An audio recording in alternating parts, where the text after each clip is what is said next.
अस्सलाम वालेकुम स्टूडेंट। मैंने क्लास 9 का सेकंड चैप्टर काइनेमेटिक्स स्टार्ट किया है और इसमें मैंने रेस्ट और मोशन, पोजीशन और काइनेमेटिक्स और मोशन के टाइप्स के बारे में बता चुका हूँ। ठीक है, आज हमारा जो टॉपिक है वो है terminology of motion. Motion terminology यानी मोशन के बारे में मज़ीद या काइनेमेटिक्स के बारे में मज़ीद जानने के लिए इसके टर्मिनोलॉजी के बारे में जानना बहुत ज़्यादा ज़रूरी है। ठीक है, तो मोशन के साथ कुछ टर्म्स एसोसिएटेड है, वाबस्ता है, तो इसके बारे में जानते हैं। ठीक है, तो इसमें सबसे पहला जो टर्म है वो है डिस्टेंस।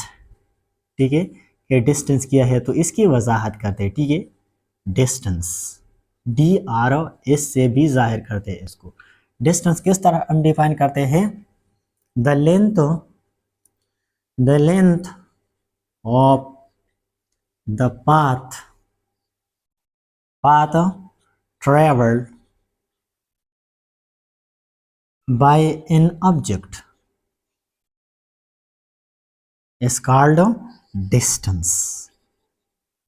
Distance SRD किस तरह हम डिफाइन करते हैं? The length of the path travel by an object है, यानी जब भी कोई जिस्म फासला कवर करता है तो हम इसकी लंबाई नापते हैं, किस रास्ते के इस फासले की लंबाई कितना है, वो हमारे पास होगा डिस्टेंस। ठीक है, मिसाल के तौर पर यहाँ पर पॉइंट ए है और यहाँ से एक ऑब्जेक्ट मोशन स्टार्ट कर लेता है। ठीक है, और यहाँ पर पॉइंट बी पर पहुँचता है। ठीक है, तो ऑब्जेक्ट जो है ना पॉइंट ए से उसने स्टार्ट लिया और पॉइंट बी पर पहुँचा, तो उसने कितना डिस्टेंस कवर किया? इतना डिस्टेंस कवर किया। ये जिगजैग बात रास्ता जो आपको दिखाई देता है ये किया है, ये है डिस्टेंस इस ऑब्जेक्ट का।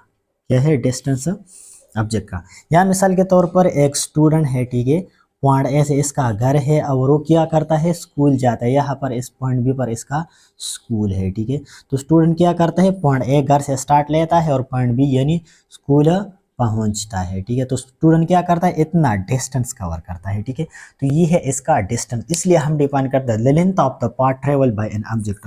तो ये पाथ की लंबाई है, लेंथ है। ठीक है, तो हम ये क्या करते हैं? इसको मेजर करते हैं और उसको हम क्या कहते हैं? डिस्टेंस कहते हैं। ठीक है, और डिस्टेंस हमारे पास किया है, ये एक स्केलर क्वांटिटी है। ठीक है, डिस्टेंस किया है, ये है स्केलर, क्योंकि उसको कोई डायरेक्शन नहीं होता, ये सिर्फ मैग्नीट्यूड है, पाथ लेन है, इसलिए डिस्टेंस क्या है? ये है स्केलर क्वांटिटी है। ठीक है, क्वांटिटी है। ठीक है, डिस्टेंस हमारे पास है scalar quantity.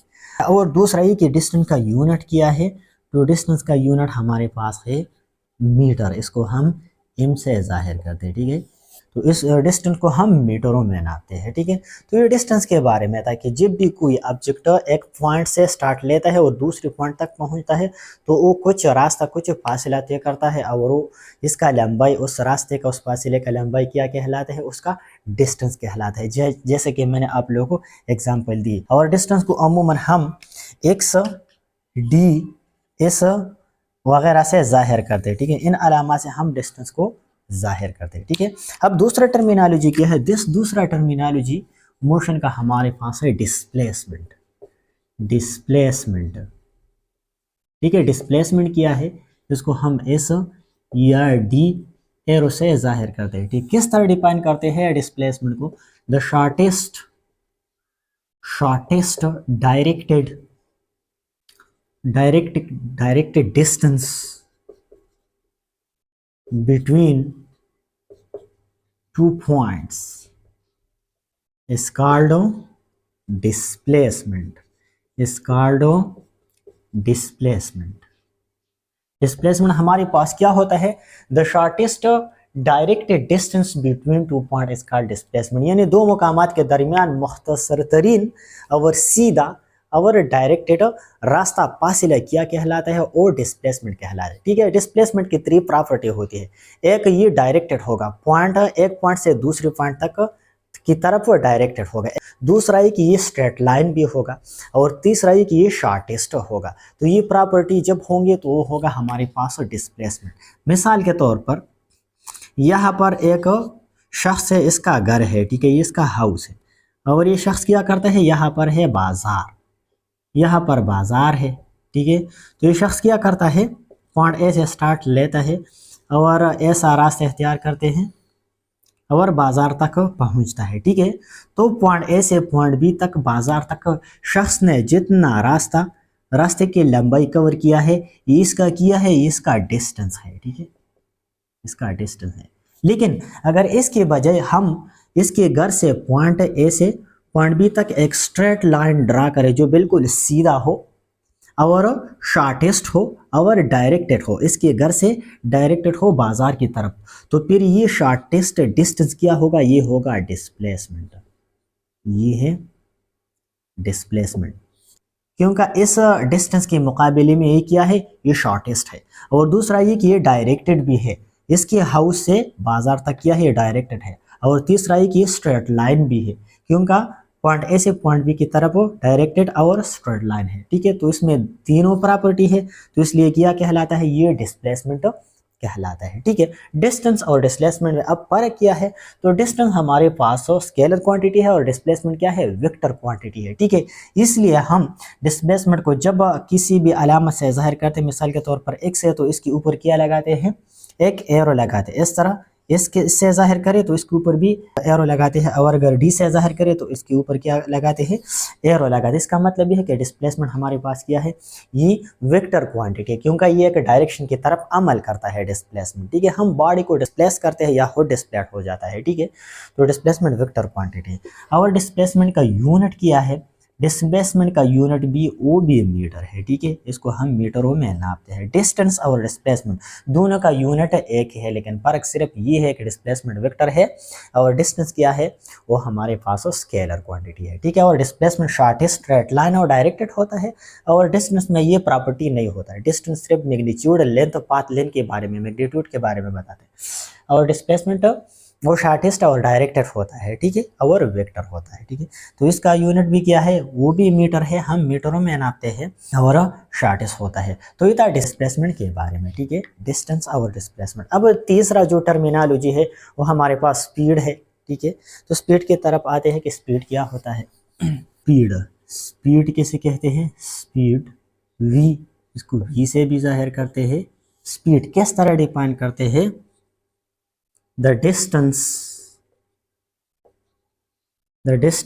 is traveled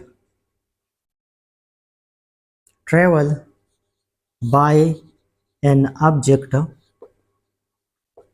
per unit time.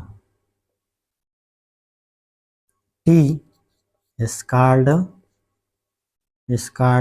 speed, speed v। किस तरह हम स्पीड को डिफाइन करते हैं, the distance is travel by an object for unit time, यानी यूनिट टाइम में एक ऑब्जेक्ट कितना फासला कवर करता है। जब भी हमारे पास यूनिट टाइम में एक ऑब्जेक्ट जितना फासला कवर करता है वो होता है इसका स्पीड। यानी हम देखते हैं कि जब भी हमारे पास कोई भी ऑब्जेक्ट मोशन में है, हरकत में है, और हम देखते हैं कि यूनिट टाइम में यानी पर सेकंड, एक सेकंड में, एक मिनट में, या एक घंटे में ये कितना फासला तय करता है, तो वो होता है इसका स्पीड, ठीक है। हम टाइम से कंपेयर करते हैं, ठीक है। तो स्पीड हम इसलिए इस तरह लिख देते हैं कि स्पीड, इसके लिए मैथमेटिकल फार्मूला है, speed distance travelled, distance travelled divide by elapsed time, elapsed यानी गुजरा हुआ टाइम, ठीक है। तो फिर हम इसके लिए फार्मूला इस तरह भी लिख सकते हैं, स्पीड v से जाहिर करते हैं। अब डिस्टेंस ट्रेवल इसको इससे भी जाहिर करते हैं, और elapsed टाइम को t से जाहिर करते हैं, या बाज़ औक़ात हम इसको इस तरह भी लिख देते हैं, delta s by delta T. अब डेल्टा s और डेल्टा टी का मतलब है change in distance and change in time, ठीक है। तो जब भी हम किसी चीज़ का स्पीड मालूम करते हैं तो हमें चाहिए कि हमें डिस्टेंस और टाइम के बारे में, इसके डिफरेंस का बारे में हमें मालूम हो। यहाँ पर डेल्टा इसका मतलब है इस फाइनल माइनस इस इनिशियल, यानी final distance minus initial distance. इस तरह टाइम भी लिखते हैं T final minus T initial, ठीक है। तो ये हमारे पास क्या है, ये है स्पीड का फार्मूला और स्पीड का इक्वेशन, ठीक है। तो ये इस फाइनल और इस इनिशियल यानी इनिशियल और फाइनल डिस्टेंस के बारे में बताता है, और टी ए पर टी फाइनल टाइम और टी इनिशियल टाइम के बारे में बताता है, ठीक है। तो ये है स्पीड।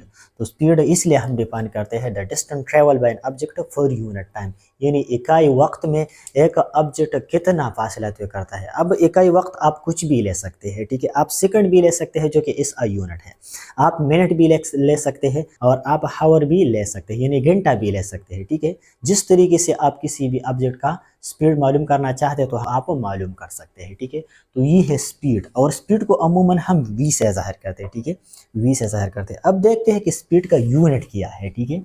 यूनिट ऑफ स्पीड, ठीक है। हम जानते हैं कि स्पीड का फार्मूला है is equal to delta S by delta T. ये स्पीड को ज़ाहिर करता है, डेल्टा इस डिस्टेंस को ज़ाहिर करता है। अब डिस्टेंस इसका यूनिट क्या है, मीटर है, एम, और टी का यूनिट क्या है, सेकंड, इस है। तो यहाँ पर दोनों को यहाँ पर पुट कर देते तो स्पीड का यूनिट मालूम हो जाएगा, मीटर पर सेकंड, ठीक है। और इसको शॉर्ट हम लिखते हैं मीटर पर सेकंड, या इसको ऊपर कर देते तो इसका पावर नेगेटिव हो जाएगा, मीटर पर सेकंड। ये है स्पीड का व्हाट यूनिट है स्पीड का हमारे पास, ठीक है। हम मीटर पर सेकंड यूनिट में स्पीड को नापते हैं, ठीक है। ये इसका यूनिट है, और फार्मूला भी मैंने लिखा कि स्पीड का फार्मूला ये है या ये है, ठीक है। हम इस तरह भी लिख सकते हैं और ऐसे भी लिख सकते हैं। ये था स्पीड के बारे में। और स्पीड हमारे पास स्केलर क्वांटिटी है, क्योंकि ये हमें मैग्नीट्यूड के बारे में बताता है, मकदार के बारे में बताता है, न कि ऑब्जेक्ट के डायरेक्शन के बारे में, ठीक है। क्योंकि जब आप मोटर कार में बैठे हुए होते हैं तो आप स्पीड मीटर को देखते हैं, अंदर जो मोटर कार में स्पीड मीटर लगा होता है, ठीक है। तो आप बार बार उसको देखते हैं कि सुई किधर है, ठीक है। बार बार 10 पर है, 20 पर है, 40 पर है, कितना स्पीड से आपका मोटर कार जा रहा है, ठीक है। तो उस वक्त वो मीटर आपको सिर्फ स्पीड के मैग्नीट्यूड के बारे में बताते हैं, ठीक है। मैग्नीट्यूड, सिर्फ मैग्नीट्यूड के बारे में बताते हैं, क्योंकि ये स्केलर क्वांटिटी है स्पीड, ठीक है, डायरेक्शन के बारे में नहीं बताता, ठीक है। तो ये था स्पीड। अब स्पीड के हमारे पास कुछ अकसाम है, ठीक है। तो अकसाम की तरफ आते हैं, ठीक है। Average speed, instantaneous speed, uniform speed, यानी हम टोटल डिस्टेंस लेते हैं और टोटल टाइम पे डिवाइड करते हैं। मिसाल के तौर पर हमारे पास यहाँ पर पॉइंट ए पर एक बाल जो है ना मोशन में है, ठीक है। एक बाल है, ये मोशन स्टार्ट कर लेता है और इस तरह आता है, ठीक है, जिगजैग रास्ता कवर करता है और पॉइंट बी पर ये बाल पहुंचता है, ठीक है। अब मैंने सपोज किया कि पॉइंट ए से पॉइंट बी तक इस बाल ने कितना फासला तय किया, 20 मीटर का फासला तय किया, ठीक है। और इसने टोटल टाइम कितना लिया, फॉर एग्जांपल मैंने स्टॉप वॉच इसका टाइम भी मालूम कर चुका है, मैंने सपोज किया कि वो कितना है, वो टाइम हमारे पास है 5 सेकंड, ठीक है। मैं सपोज करता हूँ कि 5 सेकंड में इस बाल ने पॉइंट ए से पॉइंट बी तक 20 मीटर का फासला तय किया, ठीक है।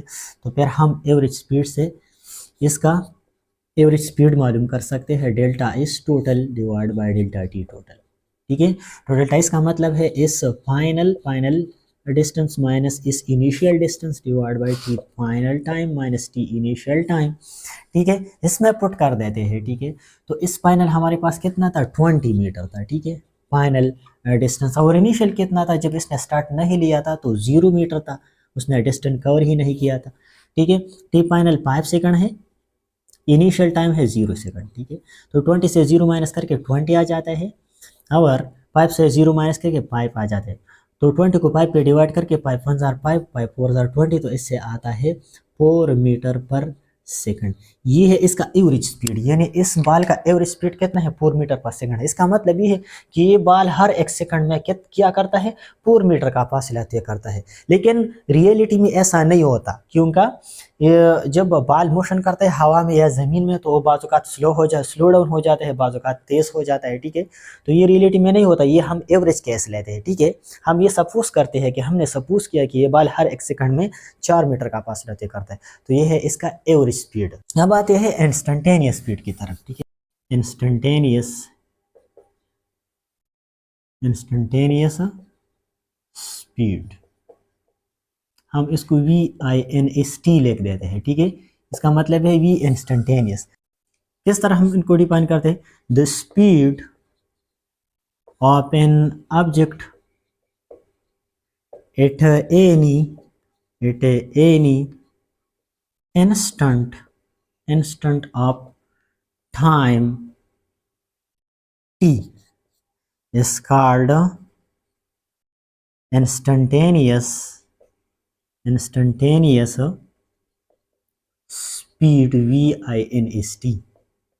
ठीक है, हम किस तरह डिफाइन करते हैं the speed of an object at any instant of time, यानी किसी बॉडी का जब हम स्पीड लम्हा बलम्हा देखते हैं, हर लम्हा बाद हम क्या करते हैं, लम्हा बलम्हा किसी चीज़ का स्पीड चेक करना चाहते हैं तो वो होता है इसका इंस्टेंटेनियस स्पीड। मिसाल के तौर पे यहाँ पर पॉइंट ए से एक मोटर कार स्टार्ट लेते हैं, ठीक है, और इस तरह बम्प्स आते हैं रोड में, ठीक है, बाज़ औक़ात तो रोड सीधा हो जाता है, बाज़ औक़ात इसमें बम्प्स आ जाते हैं, ठीक है, रोड एक जैसा नहीं, ये पॉइंट बी है और पॉइंट ए है, ठीक है। तो हम क्या करते हैं, यहाँ एक मोटर कार मोशन स्टार्ट करते हैं इस रोड पे और जाता है, ठीक है, इस तरह जाता है, मोशन करता है, ठीक है, और पॉइंट बी तक पहुँचता है। तो हम देखते हैं कि ये इसका पॉइंट ए है और ये मिसाल के तौर पर इसका पॉइंट बी है। चलो मैंने इसको ई कर दिया, ये नहीं, ये मैंने इसको एक्स कर दिया, ठीक है, ये पॉइंट बी है, ये पॉइंट सी है, ये पॉइंट डी है, ये पॉइंट एफ है, ये पॉइंट जी है, ये पॉइंट एच है, ठीक है।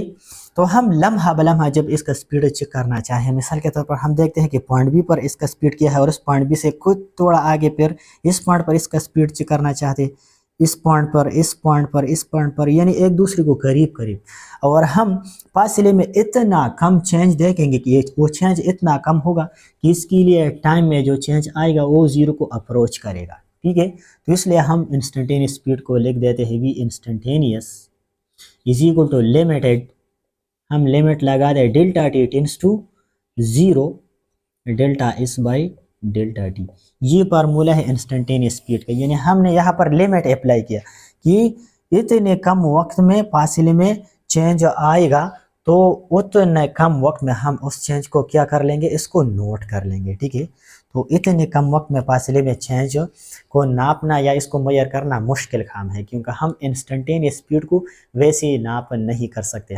हम इंस्टेंटेनियस स्पीड को गाड़ी की स्पीडोमीटर से नाप सकते हैं या रेडार गन से हम इंस्टेंटेनियस स्पीड को नाप सकते हैं, और ऐसे हम इसको मेजर नहीं कर सकते, क्योंकि जब हमारे पास टाइम ज़ीरो को अप्रोच करता है तो इतने कम वक्त में फासले में इतना कम चेंज हम कैलकुलेट नहीं कर सकते, ठीक है। इसलिए हम स्पीडोमीटर से या रेडार गन से इस स्पीड को नापते हैं, इंस्टेंटेनियस स्पीड को, क्योंकि सेकंड के एक फ्रैक्शन में हमारे पास गाड़ी के या किसी ऑब्जेक्ट का स्पीड कई मरतबा चेंज हो सकता है, ठीक है। इसमें चेंज लम्हाती चेंज आता है तो उसको नापना मुश्किल होता है, क्योंकि सेकंड के एक फ्रैक्शन में मुख्तलिफ स्पीडों को नापना मुश्किल काम होता है, ठीक है। तो इसलिए हम इंस्टेंटेनियस स्पीड को नाप नहीं कर सकते, क्योंकि इसके लिए टाइम बहुत ज़्यादा कम है। तो जब टाइम कम हो तो इसने इतने कम वक्त में फासले में चेंज भी बहुत ज़्यादा कम आएगा, ठीक है। तो इसलिए इसको नापना ऐसे मुश्किल होता है, इसलिए हम इसको स्पीड मीटर से या रडार गन से नापते हैं इंस्टेंटेनियस स्पीड को, ठीक है। तो ये था इंस्टेंटेनियस स्पीड के बारे में, ठीक है, और इसके लिए फार्मूला है, ठीक है, इंस्टेंटेनियस स्पीड का। एक एवरेज स्पीड था जो कि हमारे पास एग्जैक्ट वैल्यू के बारे में नहीं बताता था, क्योंकि जब हमारे पास कोई भी गाड़ी सड़क या कोई भी ऑब्जेक्ट रास्ते पे जा रही हो तो ज़रूरी नहीं कि एक जैसी स्पीड के साथ वो जा रही हो, ठीक है। वो सो रोड में ज़रूर जो है ना, वो रोड खराब भी होगा, ड्राइवर ब्रेक भी लगाएगा, उस रोड में बम्प्स भी आ जाएंगे, उस रोड में सीधा रास्ते भी आ जाएगा और खुरदरा रास्ता भी आ जाएगा, ठीक है। तो बाज़ औक़ात ड्राइवर ब्रेक लगाएगा, बाज़ औक़ात स्पीड अप हो जाएगा, बाज़ औक़ात स्लो डाउन हो जाएगा, तो सारे रास्ते पर इसका स्पीड एक जैसा नहीं होता।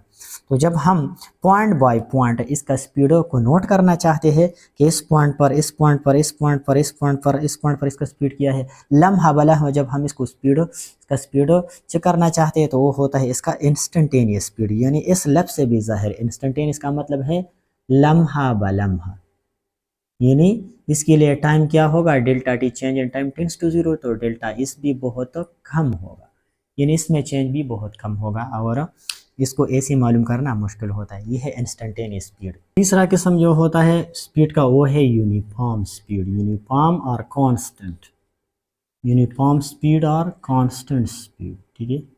इसको हम किस तरह डिफाइन करते हैं, uniform speed, if an object cover equal distances in equal interval of time t is called uniform speed v। किस तरह हम डिफाइन करते हैं, if N object covered equal distances in equal intervals of time T is called uniform speed. जब हमारे पास एक object हो equal interval of time में इक्वल डिस्टेंस कवर करता है, यानी यूनिट टाइम में हर एक यूनिट टाइम में क्या करता है, एक जैसा डिस्टेंस कवर करता है। यानी पहले यूनिट टाइम में, यानी पहले वाले सेकंड में जितना फासला करता है तो दूसरे अगले सेकंड में भी उतना ही जब फासला कवर करता हो तो ऑब्जेक्ट का स्पीड क्या होगा, कांस्टेंट होगा, यूनिफॉर्म होगा, यानी इसमें कोई चेंज नहीं आ रहा होगा। तो ऐसा स्पीड क्या कहलाता है, वो यूनिफॉर्म स्पीड कहलाता है। मिसाल के तौर पे यहाँ पर क्या है, एक मोटर कार है, ठीक है। ये मोटर कार का एग्जाम्पल मैं बार बार इसलिए ले रहा हूँ क्योंकि मोटर कार का एग्जाम्पल ये बहुत सिंपल है आप लोगों को समझने के लिए, इसलिए मैं इसका मिसाल बार बार लेता हूँ। मिसाल के तौर पर ये मोटर कार है, पॉइंट ऐसे स्टार्ट लेता है और ये मिसाल के तौर पर 1 सेकंड में 2 मीटर का फासला तय करता है, ठीक है। पहले वाले सेकंड में क्या करता है, 2 मीटर का फासला तय करता है, ठीक है। इसका पॉइंट ए, इसका पॉइंट बी है, मिसाल के तौर पर इसका पॉइंट सी होगा, ठीक है। जब ये पॉइंट सी पर पहुंचा अगले सेकंड में, तो दूसरे वाले सेकंड में जब ये पॉइंट सी पर पहुंचा तो अब ये 4 मीटर का फासला इसने दूसरे वाले सेकंड में किया, तय किया। अब जब वो पॉइंट डी पर पहुंचा तो तीसरे वाले सेकंड में मिसाल के तौर पर अब इसने 6 मीटर का फासला तय किया, ठीक है। और जब चौथे सेकंड पे आ गया तो उसने 8 मीटर का फासला तय किया, और जब अब 5वीं सेकंड पर आ गया तो उसने 10 मीटर का फासला तय किया, ठीक है। तो अब इसका यूनिफॉर्म स्पीड हम किस तरह कैलकुलेट करेंगे कि हर एक पॉइंट पर इसका स्पीड एक जैसा है कि नहीं है, ठीक है। तो उसको कैलकुलेट करने के लिए हम स्पीड का फार्मूला इस्तेमाल करेंगे, delta S divide by delta T, ठीक है। इस फार्मूले से हम मदद लेंगे और इसका क्या कर लेंगे, इसका यूनिफॉर्म स्पीड मालूम करेंगे, ठीक। अब पहले वाले सेकंड में इसका स्पीड किया है v1, delta s1 by delta t1, इस तरह लिखेंगे। अब डेल्टा s1 इस फाइनल माइनस इस initial divide by T final minus T initial, ठीक है। तो इस फाइनल कितना था, 2 मीटर था, 2 मीटर था, और इनिशियल किया था 0 मीटर, और टाइम किया था 1 सेकंड माइनस 0 सेकंड, जैसे आएगा 2 metre by 1 second, 2 metre per second, ये इसका स्पीड पहला स्पीड है। पहले सेकंड में स्पीड है 2 मीटर पर सेकंड, यानी पहले वाले सेकंड में ये 2 मीटर का फासला तय करते, इसका स्पीड v1 है। और v2 दूसरी सेकंड में delta is 2 by delta t2, ठीक है। तो दूसरे वाले सेकंड में अब इसका फासला कितना था, टोटल 4 मीटर का था, इस फाइनल 4 मीटर, और इनिशियल कितना था इस 4 से पहले, वो 2 मीटर का था, 2 मीटर। और डेल्टा t2 दूसरा सेकंड था, और इनिशियल वाला सेकंड क्या था, वो 1 सेकंड था, ठीक है। तो 4 माइनस 2 2 मीटर, और 2 माइनस 1 1 सेकंड, ठीक है। तो अब स्पीड किया है 2 मीटर पर सेकंड। अब भी पॉइंट सी पर भी इस बस की स्पीड क्या है, 2 मीटर पर सेकंड v2। अब इस तरफ पॉइंट 3 पे इसका स्पीड क्या होगा, v3, delta is 3 divide by delta t3, ठीक है। तो इसमें अब फाइनल डिस्टेंस किया है 6 मीटर, इनिशियल किया था 4 मीटर, ठीक है। इस तरह टाइम 3 तीसरा सेकंड, और टाइम पहला वो किया था दूसरा सेकंड, ठीक है। तो 6 माइनस 4 2 मीटर, और 3 माइनस 2 1 सेकंड, यानी 2 मीटर पर सेकंड। हर एक पॉइंट पर, पॉइंट डी पर भी इसका स्पीड क्या है, 2 metre per second, point B पर भी, डी सी पर भी 2 मीटर पर सेकंड, और फर्स्ट पॉइंट ए पर भी 2 मीटर पर सेकंड। यानी हर एक पॉइंट पर ऑब्जेक्ट का स्पीड क्या है, 2 metre per second, 2 metre per second, 2 metre per second, 2 metre per second. यानी हर एक सेकंड में इक्वल डिस्टेंस ही ऑब्जेक्ट क्या कर रहा है, मोटर कार कवर कर रहा है। तो इसलिए इस मोटर कार का स्पीड क्या है, यूनिफॉर्म है, कांस्टेंट है, इसमें कोई तब्दीली नहीं आ रहा, और इसका एक्सेलरेशन क्या है, 0 है, क्योंकि यूनिफॉर्म स्पीड के साथ वो जा रहा है, ठीक है। स्पीड के बारे में तो आप लोगों ने जाना, और इसके अक़साम के बारे में। अब आते हैं वेलोसिटी की तरफ। दूसरा टर्म क्या है, वेलोसिटी, दूसरा नहीं, तीसरा टर्म क्या है, वेलोसिटी। अब इसके ऊपर क्या एरो लगाएंगे क्योंकि वेलोसिटी वेक्टर क्वांटिटी है। किस तरह हम डिफाइन करते हैं, the time rate of change of displacement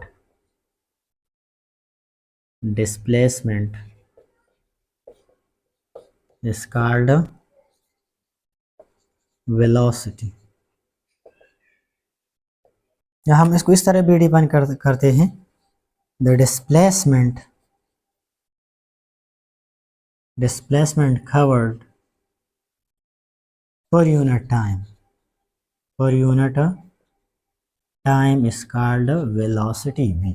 किस तरह हम डिफाइन करते हैं, the time rate of change of displacement called velocity, यानी डिस्प्लेसमेंट में तब्दीली के शरह क्या कहलाता है, वेलोसिटी कहलाती है। यानी कोई बॉडी यूनिट टाइम में कितना डिस्प्लेसमेंट कवर करता है, ठीक है। जैसा कि हम स्पीड के बारे में बताता था कि स्पीड एक बॉडी यूनिट टाइम में कितना डिस्टेंस कवर कर रहा है, तो यहाँ पर डिस्प्लेसमेंट में ये होगा कि यूनिट टाइम में ऑब्जेक्ट कितना डिस्प्लेसमेंट कवर कर रहा है एक खास डायरेक्शन में, क्योंकि अब डिस्प्लेसमेंट है इसका डायरेक्शन भी होगा, तो एक खास डायरेक्शन में बॉडी कितना डिस्प्लेसमेंट कवर कर रहा है इसका है वेलोसिटी है, ठीक है। इसलिए हम डिफाइन करते हैं दूसरा definition, the displacement covered for unit time, यानी कोई भी ऑब्जेक्ट हो पर यूनिट टाइम में कितना डिस्प्लेसमेंट कवर कर रहा है, ठीक है, तो वो होगा इसकी वेलोसिटी, ठीक है। और वेलोसिटी को भी हम किस तरह लिख देते हैं, वेलोसिटी इसको भी v से ज़ाहिर करते हैं और लिख देते हैं डिस्प्लेसमेंट, इसको मैथमेटिकली लिख देते हैं displacement divide by time, elapsed time, ठीक है। अब वो वेलोसिटी चूंकि हमारे पास क्या है, वेक्टर क्वांटिटी है, तो इसलिए हम क्या करते हैं, इसके ऊपर v लगाते हैं। और वेलोसिटी क्यों वेक्टर है, क्योंकि डिस्प्लेसमेंट हमारे पास क्या है, ये वेक्टर क्वांटिटी है। तो जब डिस्प्लेसमेंट वेक्टर हो तो वेलोसिटी तो time rate of change of displacement है, तो इसलिए वेलोसिटी भी क्या होगा, ये भी वेक्टर क्वांटिटी होगा। तो इसके लिए भी फार्मूला बिल्कुल स्पीड की तरह होगा, लेकिन ये वेक्टर होगा, डेल्टा इस वेक्टर बाय डेल्टा टी, ये है वेलोसिटी का फार्मूला।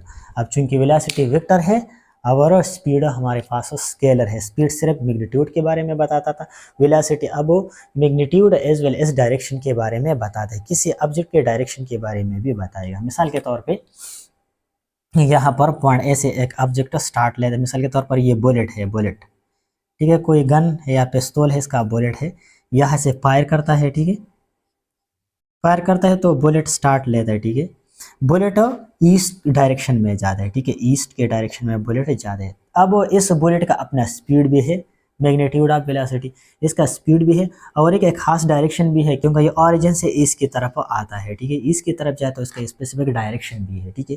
इसलिए इस बुलेट के अब स्पीड के साथ साथ इसका डायरेक्शन भी है, तो इसलिए ये वेलोसिटी कहलाता है बुलेट का। अब ये है वेलोसिटी ऑफ द बुलेट, ठीक है। तो ये था वेलोसिटी के बारे में कि वेलोसिटी हमारे पास the time rate of change of displacement है, या the displacement covered by a body for unit time, unit time में बॉडी कितना डिस्प्लेसमेंट कवर करता है वो होता है इसकी वेलोसिटी। अब जिस तरह हमारे पास स्पीड की अकसाम, तो इस तरह वेलोसिटी की भी अपनी अकसाम है, ठीक है, average velocity, instantaneous velocity, uniform velocity, ठीक है।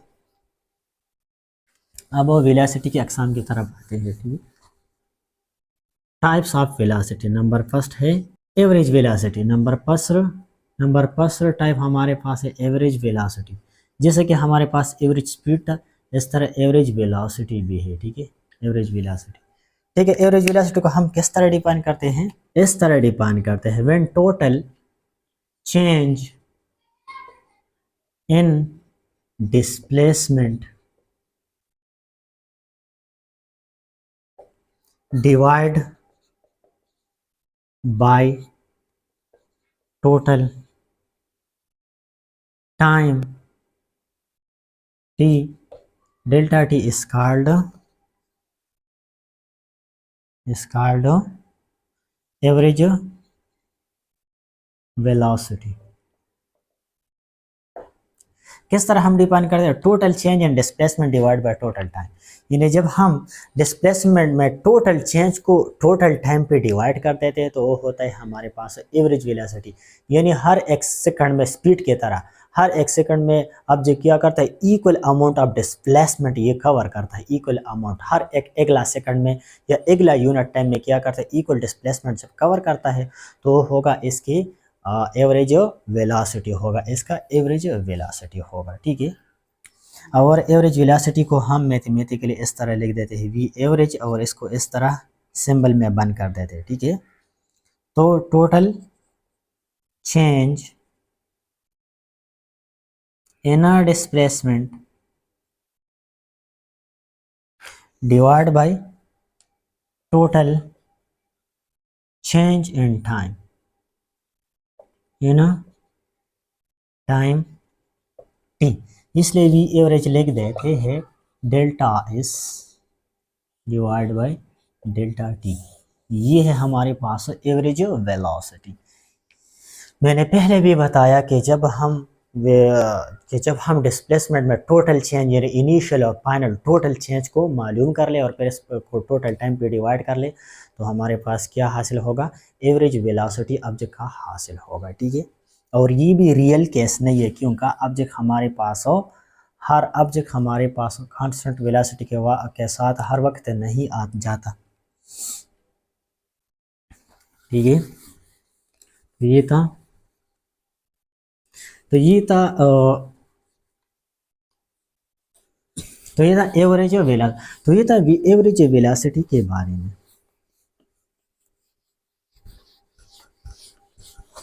तो ये था एवरेज वेलोसिटी के बारे में कि ऑब्जेक्ट हर एक सेकंड में इक्वल डिस्प्लेसमेंट कवर करेगा, इक्वल डिस्प्लेस होगा अपनी जगह से। ठीक है, अब दूसरा किस्म वो है instantaneous velocity, V instantaneous INST instantaneous. किस तरह डिफाइन करते हैं, the velocity of an object at any instant of time, the velocity